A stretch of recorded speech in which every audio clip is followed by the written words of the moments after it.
ఓటర్లను భయభ్రాంతులకు గురిచేసి తరిమి కొడితే పెద్ద విషయమేమీ కాదు. బీసీ, ఎస్సీ, ఎస్టీ, మైనారిటీ ఓటర్లు తమ ఓటు హక్కు వినియోగించుకోకుండా వారిపై దాడి చేస్తే పెద్ద విషయమేమీ కాదు. వైఎస్ఆర్సీపీ ఏజెంట్లపై మోకదాడులకు దిగి తరిమి కొడితే పెద్ద విషయమేమీ కాదు. అడ్డుకోబోయిన వైఎస్ఆర్సీపీ నాయకుల తలలు పగల కొడితే పెద్ద విషయమేమీ కాదు. పోలింగ్ బూతుల్లో రిగ్గింగులకు పాల్పడి ఓట్లు గుద్దేసుకుంటే పెద్ద విషయమేమీ కాదు. ఎమ్మెల్యే ఈవీఎంను ఈడ్చి కొడితే దేశం మొత్తం కదిలిపోయింది. లోకేష్ ట్విట్టర్లో వీడియో పోస్ట్ చేయగానే వ్యవస్థలన్నీ దిగొచ్చేశాయి. ఈ వీడియో నీ చేతికి ఎలా వచ్చిందని ఏ ఒక్కరూ అడగరు. ఆ వీడియోకు ముందు వెనుక ఏం జరిగిందనేది ఒక్కరూ పరిశీలించరు. అర్జెంటుగా ఎమ్మెల్యేను అరెస్ట్ చేసేయాలి. 7 ఏళ్లకు తక్కువ కాకుండా శిక్ష పడేలా కేసులు పెట్టాలి. ఇదే తరహాలో ఈవీఎంలు ధ్వంసం చేసిన వాళ్లకు కేవలం నోటీసులు ఇచ్చి వదిలేయాలి. అందుకే ఈ వ్యవస్థలకో దండం. ఈ వ్యవస్థలను మేనేజ్ చేస్తున్న చంద్రబాబుకు ఇంకో దండం. విదేశాల్లో రహస్యంగా బతుకుతున్న ఒక్క వీడియోతో వ్యవస్థలను కదిలించిన లోకేష్కు మరో దండం. ఇంతకు మించి మనం చేయగలిగింది ఏమీ లేదు. దేశం దాటి వెళ్ళిన తెలుగు దేశానికి అనుకూలంగా అన్ని వ్యవస్థలను మేనేజ్ చేశాడంటే హే ది సార్ చంద్రబాబు బ్రాండ్ అంటే.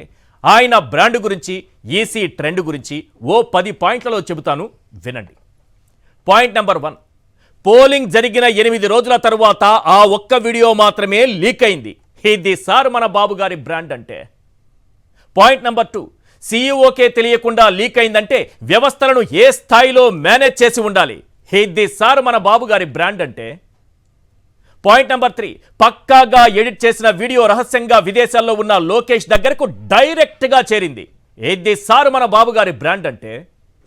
పాయింట్ నెంబర్ 4, లోకేష్ ట్విట్టర్లో పోస్ట్ చేయగానే ఢిల్లీలో ఎన్నికల అధికారులు అలర్ట్ అయిపోయారు.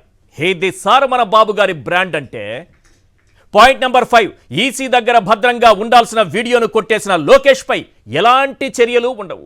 ఇది సార్ మన బాబు గారి బ్రాండ్ అంటే. పాయింట్ నెంబర్ 6, పోలింగ్ ముగిసిన వారానికి వీడియో ఆధారంగా సంబంధం లేని సెక్షన్లతో పిన్నెల్లిపై కేసులు పెట్టారు.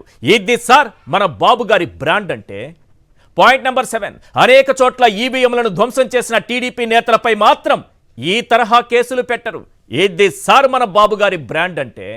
పాయింట్ నెంబర్ 8, వైఎస్ఆర్సీపీ అనుకూల ఓటర్లను బూత్ దగ్గరకు రానివ్వకుండా చేసి రిగ్గింగ్ చేశారు. ఇది సార్ మన బాబు గారి బ్రాండ్ అంటే. పాయింట్ నెంబర్ 9, వైఎస్ఆర్సీపీ ఏజెంట్లపై దాడులకు దిగి బూతులను ఆక్రమించిన దృశ్యాలు కనబడకుండా చేశారు. ఇది సార్ మన బాబు గారి బ్రాండ్ అంటే. పాయింట్ నెంబర్ 10, బూతులు ఆక్రమణ, రిగ్గింగ్ జరిగిన చోట రీపోలింగ్ జరపాలని పిన్నెల్లి రాసిన లేఖలు చింపి పడేశారు. ఇది సార్ మన బాబు గారి బ్రాండ్ అంటే. మరి ఏం చేయాలంటే వ్యవస్థలకు ఓ దండం పెట్టాలి. చంద్రబాబుకు ఇంకో దండం, లోకేష్కి మరో దండం పెట్టాలి.